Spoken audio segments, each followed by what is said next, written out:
From the nation's capital in Washington, D.C., Cole on Congress. The program discussing national issues that affect Oklahoma.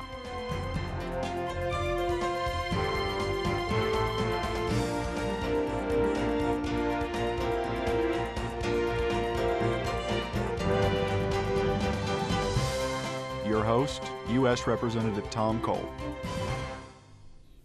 Thank you for joining me today for another episode of Cole on Congress. Today I'm pleased to welcome my good friend, Congressman Darrell Issa. I actually should say Chairman Darrell Issa to the show. Darrell serves as the representative for the 49th District in California. That includes Camp Pendleton, the largest Marine Corps training facility in the United States, along with portions of San Diego County and Orange County. He's chair of the House Oversight and Government Reform Committee and also serves on the House Judiciary Committee.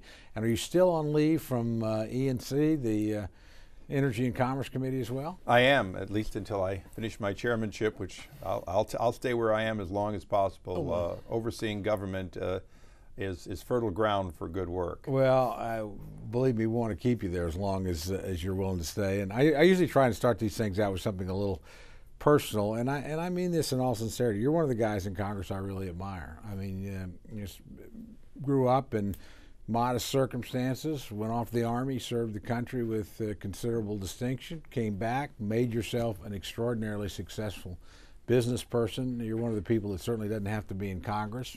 Very, very successful financially. Got involved back in California, helping on state questions, building the Republican Party, eventually running for office yourself.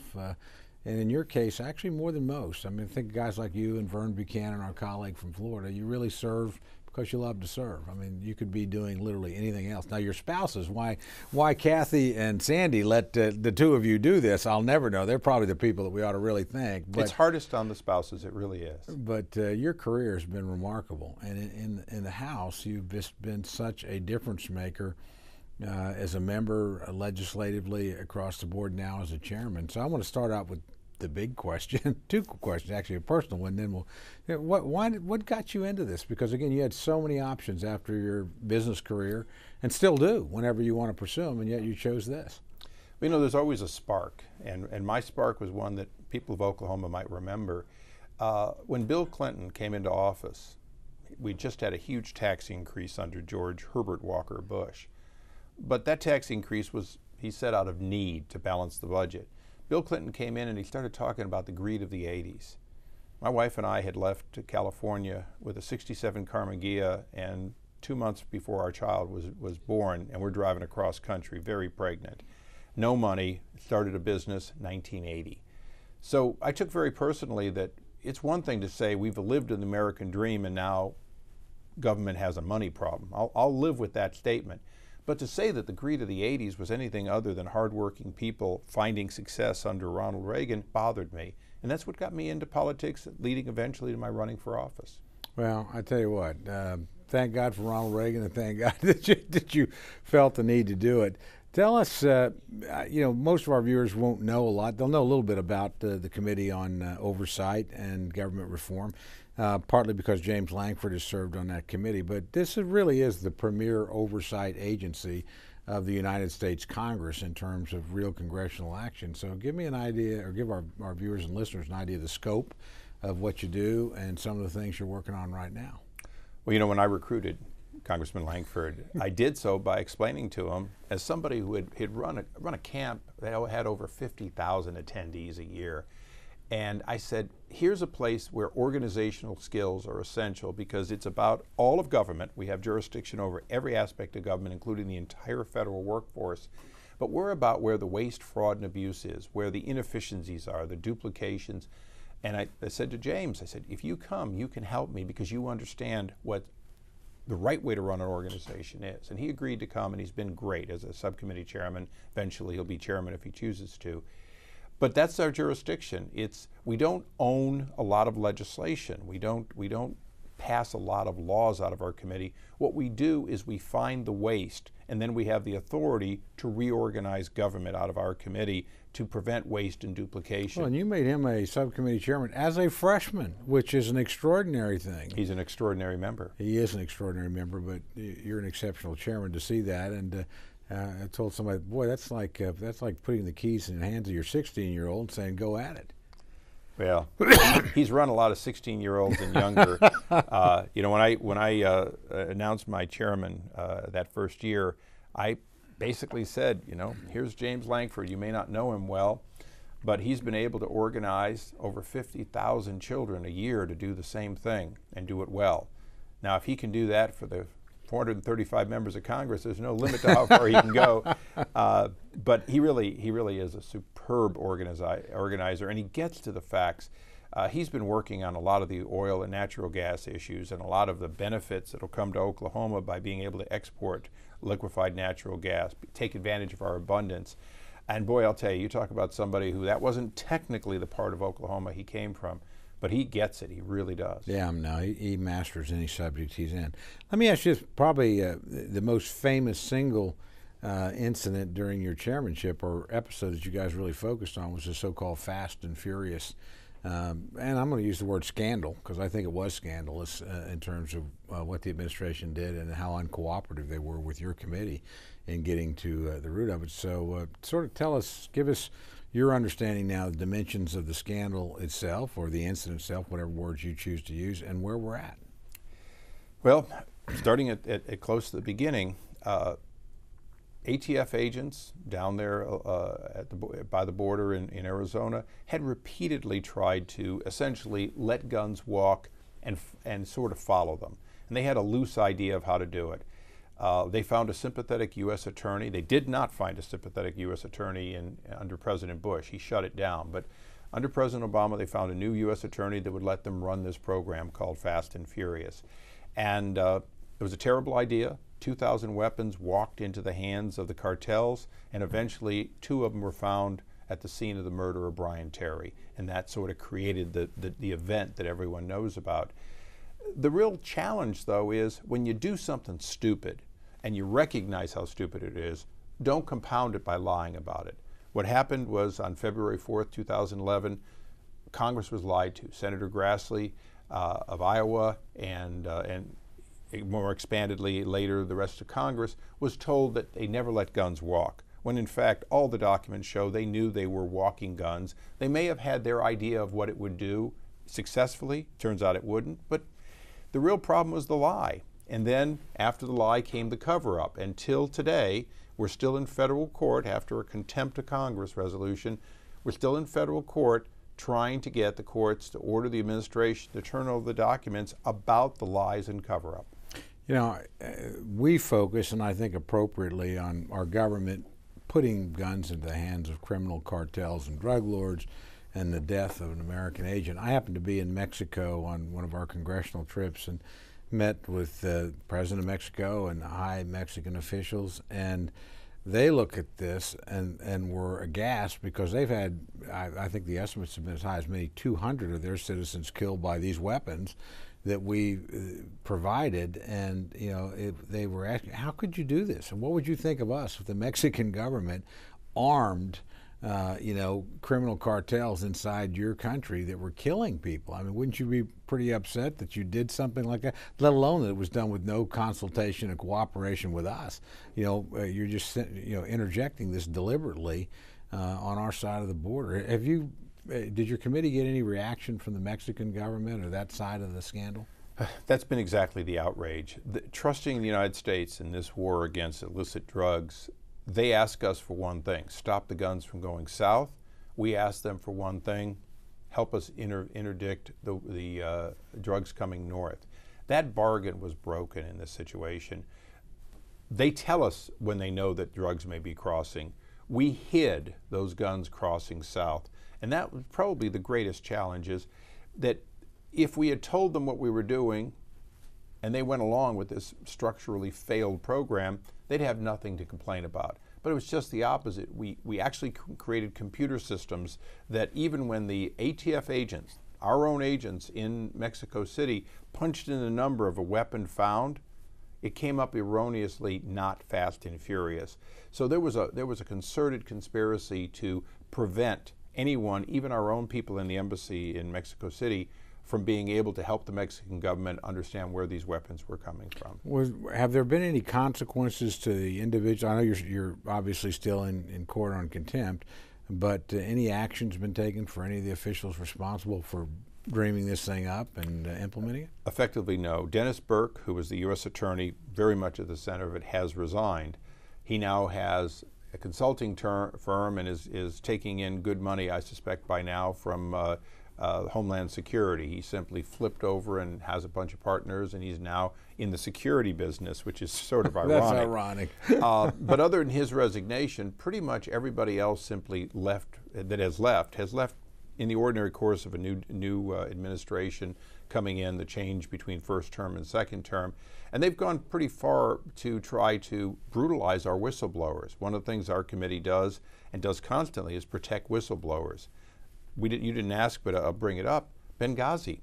We're continuing to investigate Benghazi. We were headed there, but good. And this is the same situation. Only through whistleblowers are we able to find out what the real facts on the ground were, the real understanding of what they knew, what they thought, and how erroneous this idea that it might have come from a video was. And then the cover-up. Days and even a week later, people still saying on Sunday shows, Ambassador Rice saying that it was somehow the video, when in fact people on the ground had said just the opposite. And that's the challenge we face, is how do we keep from being deceived again? But more importantly, and many of the people in Oklahoma have served overseas, how do we protect the men and women who go to these countries on our behalf so they know the next time something like Benghazi happens, and it will, that it won't be just good luck and some survive and some don't? Well, there's so many incidents, that Benghazi incident, that are disturbing, and one of the ones that bothers me, just from an investigatory standpoint, I know we had FBI people on the ground supposedly investigating. They were pretty slow to get there.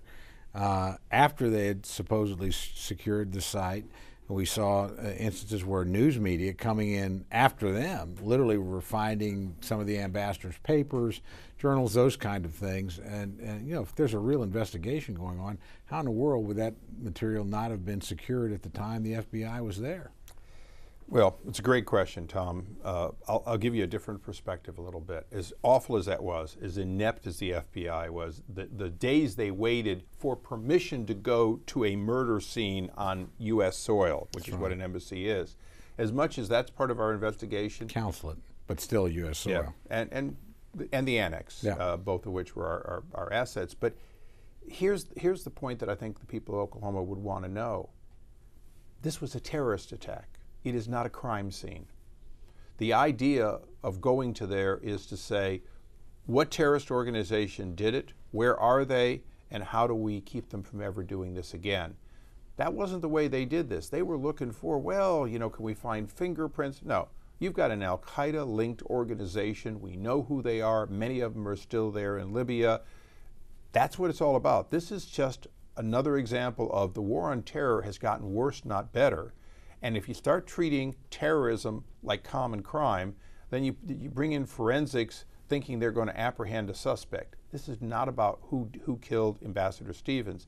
This is about the organization that plotted a September 11th attack, the first one in all these years since September 11, 2001, and it was done effectively on U.S. soil again. Yeah, well, and frankly, with more than ample warning in terms of the ambassador himself, and multiple warnings on ground that this was a dangerous situation, with our good ally and friend, the British, having closed their diplomatic facilities in Benghazi and gotten out. I mean, I think it borders on criminal incompetence at the minimum, that these folks are out there in a position that were that exposed. Well, Ambassador Stevens wrote his own epitaph in an email to the administration on September 11th, the same day that he was killed in the evening. He sent an email that says it's not a question of when or if, but when we will be attacked here.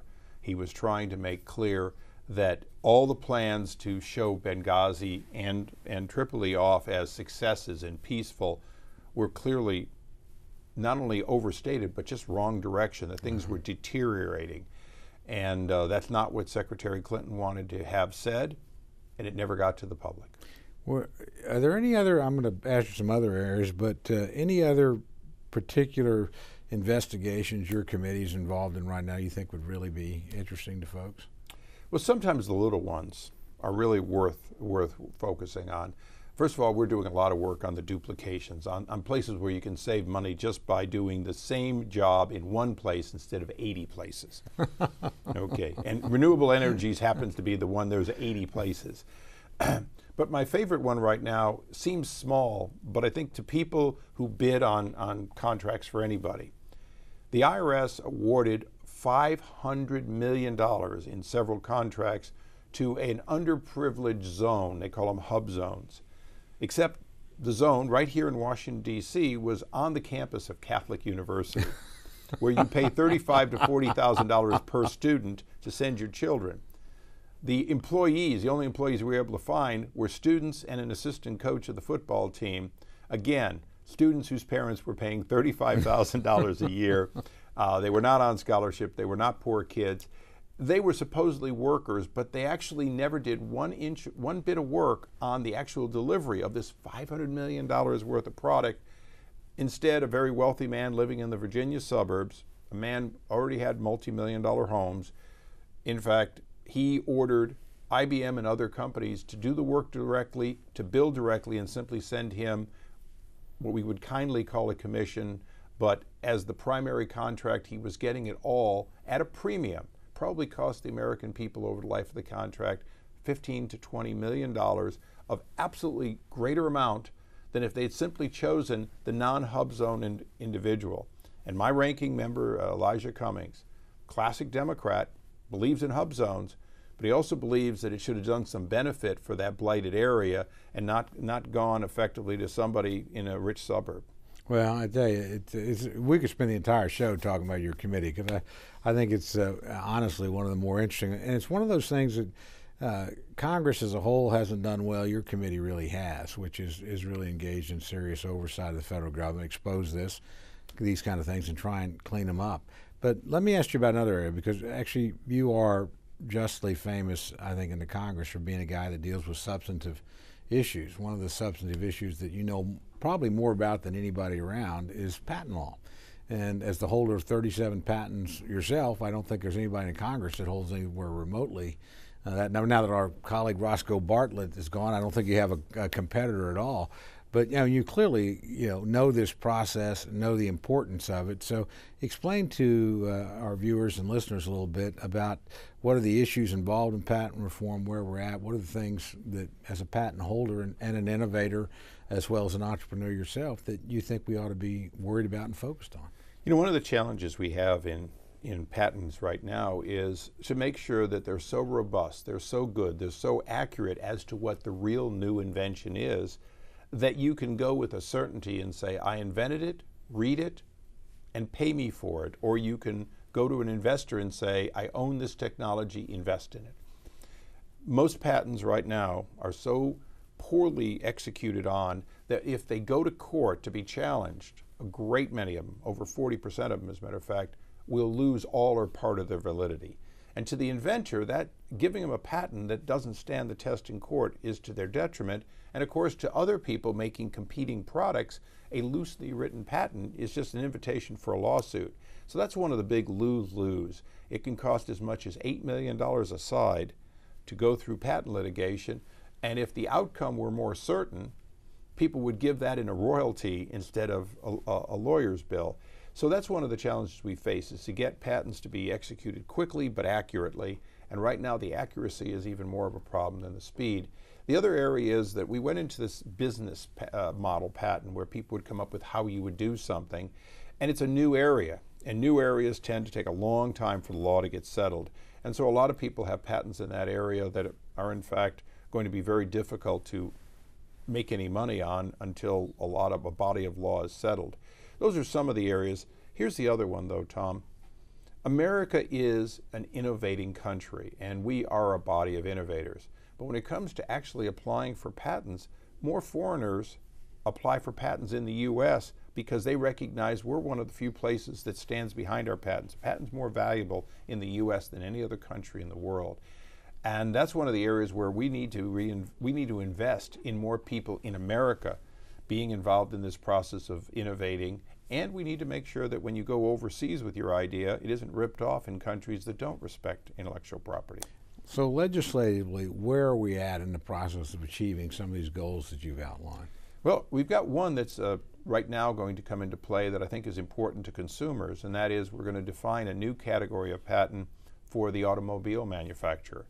A 2.5-year exclusive period for a manufacturer, Ford, Nissan, whoever, who comes out with a new car, so that those parts are covered for 2.5 years. When we pick that amount, that's enough time for the manufacturer to have exclusivity, but then after that, it becomes an expired patent, which allows the aftermarket to come in and make a fender that, quite frankly, saves you money when you need a repair of your older car. And that's one of the areas of innovation that we think the patent market can both protect the initial manufacturer, but then also recognize that insurance rates are higher if you have to buy parts that are more expensive, and certainly as a consumer, you'd rather have a new manufactured part than not be able to afford on your 5-year-old car or 6-year-old car that new part, but then your only alternative is a salvage part. And the in-between is a well-made but less expensive part. So that's an area of just commerce innovation that right now is starting to build momentum. Well, again, I think your answer shows why you're so respected, because you're a lot more substantive.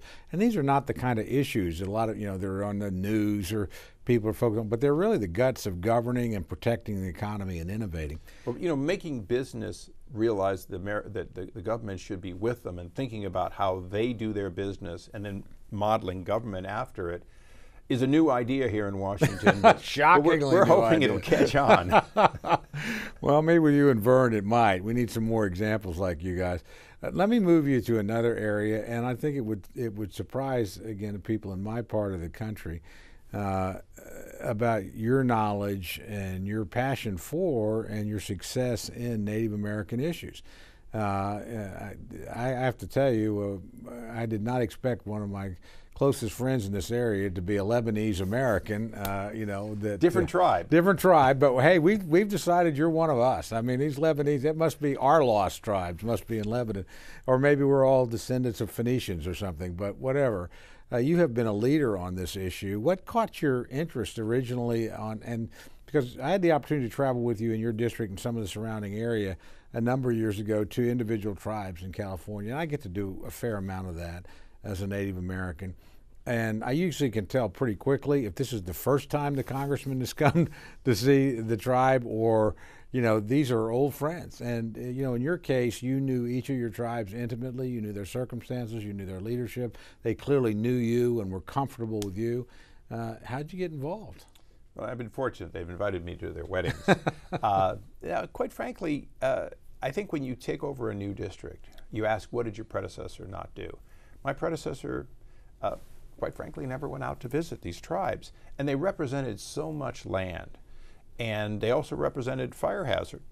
To be honest, these are areas, and you know how, as soon as you hit tribal land, the level of protection you're going to have is very much debatable. And a lot of our tribes were trying to build their own fire departments, things of that sort, infrastructure.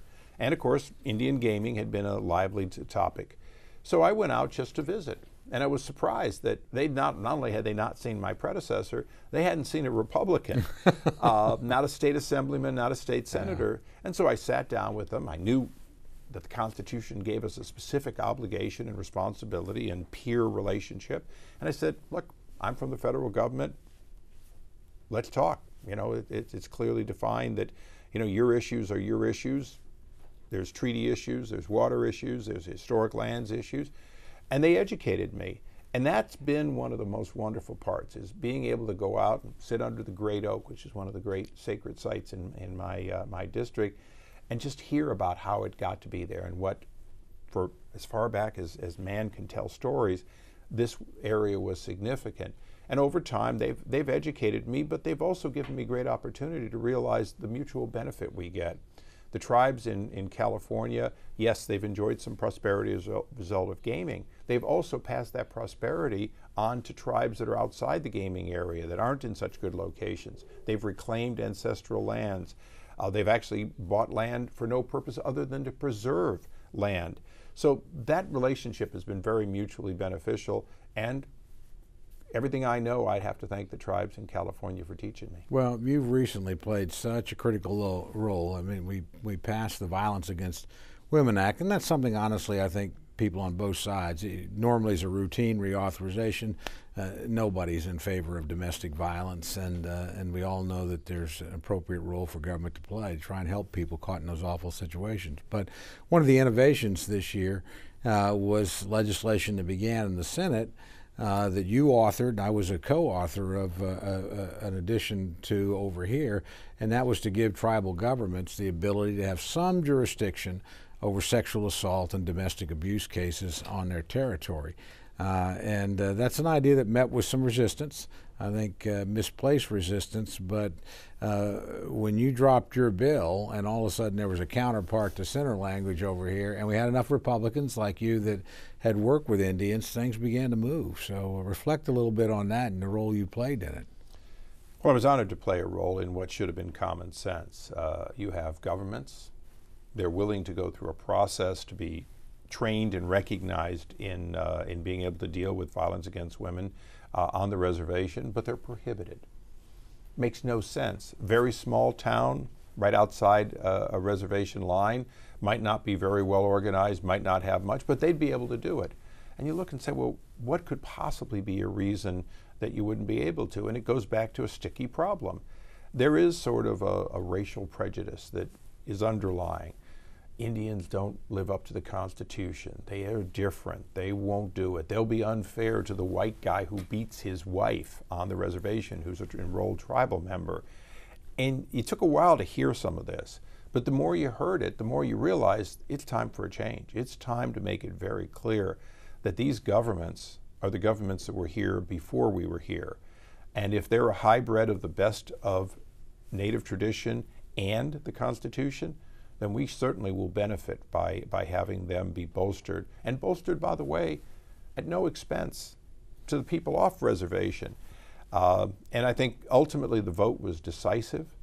And the people who were trying to come up with all kinds of questions about the Constitution, they got swept aside, and swept aside without actually being called racist. But I think we all knew that they had an agenda that wasn't about the facts that we were dealing with. Well, again, that legislation would not have passed without the role that you played, and I think you're now revered widely in Indian country. You were certainly known before then. We just got a few seconds left, and literally seconds. I want to close with this. I mean, you've had, I think, an extraordinary career in Congress and have really contributed. What do you want to do next? And I mean, hopefully within the context of Congress. I don't want you going someplace else. Well, I enjoy what I do. I'll do that until the conference says it's time for me to move on. But as you mentioned at the beginning of the show, I'm on leave from Energy and Commerce. I'm on leave from Foreign Affairs. I sit on Judiciary. I was once on the Select Intelligence Committee. Lots of things you can do. But there isn't a better job than one I have right now, so I'm enjoying it. And I think the issue that you talked about a minute ago, recognizing the inherent rights, the inherent sovereignty of tribes, and then expanding on those, that's an area we can work on in the days and weeks to come, because there are other areas in which tribes have not been allowed to assert their sovereignty over their lands and their people and those who come on their reservations. And I think we're just in the infancy of getting that to be where it should be. Well, as a Native American, I'm going to stop the show on that point, because that's where I wanted to end. Hey, Darrell, thanks a lot. It's an honor to have you here. Real pleasure. You bet, my pleasure. Great job. You're